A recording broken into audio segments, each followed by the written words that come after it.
এই একটা মোবাইল, একটা মোটর সাইকেল, সামান্য একটু চুলের ফ্যাশন, একটা জামা, একটা প্যান্ট, একটা শার্ট, একটা গেঞ্জি, বন্ধু, কয়েকজন বন্ধুদের আড্ডা, আর একটা নারীকে নিয়ে ভাবনা,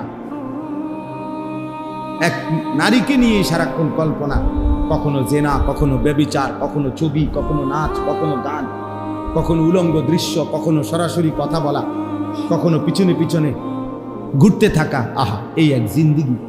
এই সামান্যটুকু জিন্দিগির জন্য, এতটুকু ফালতু কাজের জন্য মহান আল্লাহ পাক রব্বুল আলামিন আমাদেরকে বানিয়েছে। এটা তো বোঝা উচিত। এমন সুন্দর হায়াত, সুস্থ জীবন যদি কেউ এভাবে নষ্ট করে দেয়, এত বোকা মানুষ না হইয়া গরু ছাগল হইলে ভালো ছিল।